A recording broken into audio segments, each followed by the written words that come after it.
হামজারে গ্রেফতার করা হোক। যে মা বন্ধুকে সম্মান দিয়ে কথা বলতে জানে না, সে জনপ্রতিনিধি হওয়ার যোগ্যতা তার রাখে না।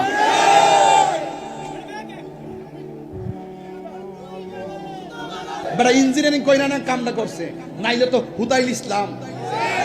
আচ্ছা, আমাদের মুফতি গিয়াসউদ্দিন তাহির সাহেব আমির হামজাকে গ্রেফতার করার জন্য দাবি তুলেছেন। আমার কথা হচ্ছে, গিয়াসউদ্দিন তাহিরি সাহেব যে একটা কথা বললেন এখানে, যে আমির হামজা সাহেব দুইজন মহিলাকে, অর্থাৎ রোমেন ফারহানা এবং সম্ভবত আরেকজন নাম ফারজানা বা এরকম কিছু একটা হবে, তো তাদেরকে বলেছে ভুড়িওয়ালা। মূলত আমার মনে হচ্ছে গিয়াসউদ্দিন তাহিরি সাহেব আপনি হয়তো বা আমির হামজা সাহেবের বক্তব্যটা শুনেন নাই। আমির হামজা সাহেব কি বক্তব্য দিয়েছিল আগে চলুন শুনি, তারপরে এটা নিয়ে আমরা বাকি কথা বলি।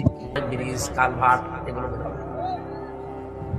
মহিলারা ওদের দেখলে লজ্জা পাবে। রোমিন ফারহানা আপা আছে, এরপরে যে মন্ত্রী পটলের মেয়ে আছে ফারজানা শারমিন, আমার মনে হয় এই এটার পরে নায়াব ইউসুফ আছে ফরিদপুর। এই আপারা আমাদের সামনে, আমার মাঝে মাঝে চিন্তা হয় আল্লাহ আমার ডাইনে বামে যে অবস্থা, ও ম্যাডাম গুলো যদি এদের পেটের দিকে তাকায় ভাববে আল্লাহ ছেলে মেয়ে হয় আমাদের আর পেট হয়। হুজুরের পাশে দুইজনের ভরি। দেখেন এখানে কিন্তু আমাদের মুফতি আমির হামজা সাহেব তিনি বলেছেন যে আমার পাশে যে মোটাওয়া ভুড়িওয়ালা লোকগুলো বসেছে এগুলো দেখলে মহিলারা অর্থাৎ বাকি দুইজন বলবে যে সন্তান হয় আমাদের আর পেট হয় তাদের। এখানে কিন্তু রোমিন ফারহানা এবং তার যে আরেকজন সদস্য এমপি মহিলা প্রার্থী যিনি এমপি হয়েছেন, মূলত তাদেরকে কিন্তু ভুড়িওয়ালা বলেন নাই, পেটওয়ালা বলেন নাই। আমার মনে হয় এখানে আমাদের মুফতি গিয়াসউদ্দিন তাহিরি সাহেব আমির হামজা সাহেবের পুরো বয়ানটি না শুনেই তিনি তার মন্তব্যটি ছুড়ে দিয়েছেন। চলুন শুনি আমির হামজা সাহেবকে নিয়ে গিয়াসউদ্দিন তাহিরি সাহেব আর কি কি মন্তব্য করেন। তার মিনিমাম 100 কোটি টাকা জরিমানা করে সুকুশ করা দরকার ছিল। কথা বলেন ঠিক না ঠিক? যার কাছে সংসদের ভিতরে দুইটা নারী নিরাপদ না, কটূক্তি ভাষায় কথা বলে, সে অন্যান্য নারীদেরকে নিয়ে বিষোদ্গার করেছে, রাশমিকামান প্রাণার ক্ষেত ফাজলামি শুরু করছে দেশের ভিতরে। আমরা ওলি আল্লাহর পাগল, তোমরা দেশ চালাও যা করো, কোনো ইন্টারেস্ট নাই, কিন্তু তোমরা ফাজলামি করবে এই সুযোগ আমরা দেব না ইনশাআল্লাহ। কথা ঠিক রেখে দিলাম, আমির হামজারে গ্রেফতার করা হোক। যে মা বন্ধুকে সম্মান দিয়ে কথা বলতে জানে না, সে জনপ্রতিনিধি হওয়ার যোগ্য। আচ্ছা, আমি গিয়াসউদ্দিন তাহিরি সাহেবকে আমি একটা মেসেজ বলি, ড্রপ করব আর কি। সেটা হচ্ছে, দেখেন একজন মানুষ যখন এমপি হলে মহিলারাও তাদের কাছে আসবে, পুরুষ আসবে, তৃতীয় লিঙ্গের যে মানুষগুলো আছে তারাও আসবে, অন্যান্য যারা আছে তারাও আসবে। এখন কথা হলো, এখন এমপি হিসেবে ভালো মন্দ কৌশল বিনিময় অবশ্যই আমির হামজা সাহেবকে অবশ্যই করতে হবে। তবে হ্যাঁ, এখন আমি হুজুর, আমি গুনাহ করলে বেপরদায় চললে যেটা হালাল হয়ে যাবে বিষয়টা কিন্তু এমন না। মুফতি আমির হামজা সাহেব যদি কোনো মহিলার সাথে কথা বলে, বেগানা মহিলাদের সাথে কথা বলে, এমপি হওয়ার পরে কোনো ভালো উচ্চ পদস্থ কর্মকর্তা যারা আছে বা একটু উপরের লেভেলে যে মহিলা, এমন না তো যে সব জায়গায় পুরুষ না, মহিলারাও তো আছে, একটু উপরের লেভেলে ঊর্ধ্বতন কর্মকর্তা হিসেবে মহিলারা অনেক জায়গায় দায়িত্বপ্রাপ্ত হিসেবে আছে। তো আমার কথা হলো, এখন এমপি হিসেবে তার সাথে তো তাকে সাক্ষাৎ করতেই হবে, কথা তো অবশ্যই বলতে হবে। কিন্তু আমির হামজা সাহেব কথা বললেই যে এটা হালাল হয়ে যাবে বিষয়টা কিন্তু আবার এমনও না। তবে যেহেতু আমাদের বাংলাদেশে এভাবে রীতিনীতি চলে আসতেছে, তো এখন আমাদেরকে আরেকটু সমঝোতা হতে হবে। আমির হামজা সাহেব যদি আরেকটু নিজেকে গুছায় নেয় বিষয়টা এরকম ক্লিয়ার হয়ে যায়। চলুন তারপরে আরেকটু কথা আমরা শুনে নিই। আমির হামজা আজকে দেখলাম তাদের বিরুদ্ধে 100 কোটি টাকার মানহানি মামলা হয়েছে।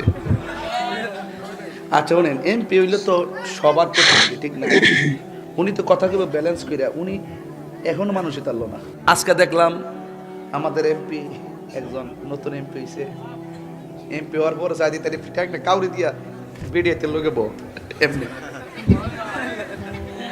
কিতা ম্যাডাম কি খবর? আমির হামজা সায়াদি অফিসের মধ্যে। বাকি আমি আমার এই ক্ষুদ্র জ্ঞানে যতটুকু মনে হয়, দেখেন আমি একজন নগণ্য একজন ব্যক্তি। আমি যদি বলি যে মুফতি গিয়াসউদ্দিন তাহিরি সাহেবের ছাত্রের ছাত্র হওয়ার যোগ্যতা হয়তো আল্লাহ পাক আমাকে দেন নাই, কিংবা মুফতি আমির হামজা সাহেবের যে যোগ্যতা তার জুতার ধুলির সমান যোগ্যতা হয়তো বা আমার নাই, তাদের ভুল ধরার আমার বেদবি হবে যদি আমি তাদের ভুল ধরি।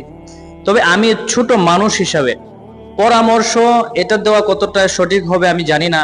মানে আমি আমার নিজেকে যেভাবে বুঝাই, আমি আমার নিজের কথাগুলো একটু প্রকাশ করবো আর কি, মনের ভাবটা প্রকাশ এভাবে যদি করতে পারি যে আমাদের গিয়াসউদ্দিন তাহিরি সাহেব, আমি অনেক ভিডিওতে দেখি যে তিনি আমির হামজা সাহেবকে নিয়ে অনেক সময়, সেই অনেক আগের থেকে একের পর এক মামলাও করেছেন, বাগবিতণ্ডার মধ্যেও দুইজনে জড়িয়েছেন।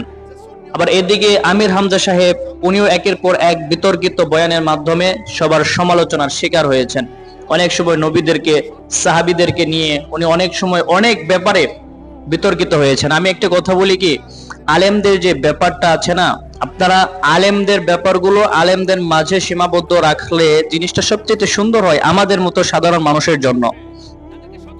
যদি আমির হামজা সাহেবের যদি ভুল হয়, ফোন করেন, কথা বলেন, এক জায়গায় বসেন।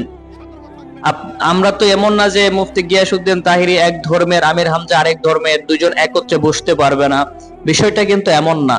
কথা হলো যে আমরা সবাই মুসলমান, তো মুসলমান হিসেবে আমরা একত্রিত হই না কেন? আমাদের কৌশল বিনিময় করার জন্য তো একত্র হওয়া দরকার। এমন হয় যে আমাদের মাসলাকের একটু মতভেদ থাকতে পারে, একটু বিচ্ছিন্ন ভাবে থাকতে পারে। আহলে হাদিসদের একটা মতামত, সুন্নিদের একটা মতামত, জামাতের একটা মতামত, কৌমিদের একটা মতামত। মতামত যতই হোক ভাই, ইসলাম তো আমাদের এক, কোরআন এক, হাদিস এক, নবী এক, আল্লাহ এক, সবই তো আমাদের এক। তো আমরা এক জায়গায় বসলে তো আমাদের ঈমান চলে যাবে না, এক জায়গায় বসলে তো আমাদের ঈমান নষ্ট হবে না। তাহলে আমরা একত্র বসি না কেন? একত্র বসে আমরা আমাদের ঘরোয়া বিষয়গুলো ঘরোয়া ভাবে সমাধান করি, প্রকাশ কেন করি আমরা? আমরা এই আজকে তাহিরি সাহেব উন্মুক্ত মঞ্চে বলবে যে আমির হামজাকে গ্রেফতার করা হোক, পরবর্তীতে আরেকটা বয়ানের মধ্যে আমির হামজা তাহিরি সাহেবকে নিয়ে বলবে পাগল, হাবিজাবি। এতে কি হয় জানেন? আমাদের মতো যারা সাধারণ মানুষ, সাধারণ পাবলিক যারা আছে না, আমরা দ্বিধাদ্বন্দ্বের মধ্যে পড়ে যাই, আমরা ঝগড়ার মধ্যে লিপ্ত হয়ে যাই। অনেক জায়গায় এমন হয় যে আমির হামজা সাহেবের ভক্ত, অর্থাৎ জামাতের ভক্ত আছে একদল, সুন্নিদের ভক্ত আছে আরেক দল। এরা এদের কথা শুনতে পারে না, এদের কথা এরা শুনতে পারে না, মাঝখানে সাধারণ ভক্তদের মাঝে লাগে ঝগড়া। কিন্তু উপরে যারা আছে ওনারা ঝগড়া করে মিডিয়ার মাধ্যমে, আর নিচে ভক্ত যারা আছে ওনারা করে একদম সরাসরি হাতের মাধ্যমে। এজন্য আমি আমার নিজের ব্যক্তিগত যেটাকে বলে আমার নিজের মতামত প্রকাশ আমি এভাবেই করতেছি যে আমাদের আলেম সমাজ যারা আছেন, আপনাদের ভুলগুলো আপনারা একত্র বসে এটা সমাধান করলে সবচেয়ে সুন্দর হবে। আলেমদের বিষয় যেহেতু আল্লাহ পাক রব্বুল আলামিন আলেমদের বিচারটাও পর্দার আড়ালে নিয়ে করবেন, সেখানে আমরা একজন আলেম হয়ে আর একজন আলেমের দোষগুলো কেন প্রকাশ্যে পর্দাহীন ভাবে মানুষের সামনে ঢালাও ভাবে প্রচার করব বলেন? আমি অনুরোধ করব আপনাদেরকে, যদিও আমার ভিডিওটা হয়তোবা তাদের পর্যন্ত পৌঁছাবে না, তবে যেহেতু কথা বলতেছি আল্লাহর জন্য, যদি পৌঁছায়া যায় আমি আপনাদের কাছে দোয়া চাই, আপনারা সবাই দোয়া করেন আল্লাহ পাক রব্বুল আলামিন আমাদের দুইজন রত্ন সহ পুরো পৃথিবীর আলেম সমাজকে ঐক্যবদ্ধ হয়ে দ্বীনের উপর অটল অবিচল থেকে ইসলামের ঝান্ডা নিয়ে সামনের দিকে অগ্রসর হওয়ার তৌফিক দান করেন। সবাই বলে যাবেন কমেন্ট বক্সে আমিন। ধন্যবাদ সবাইকে।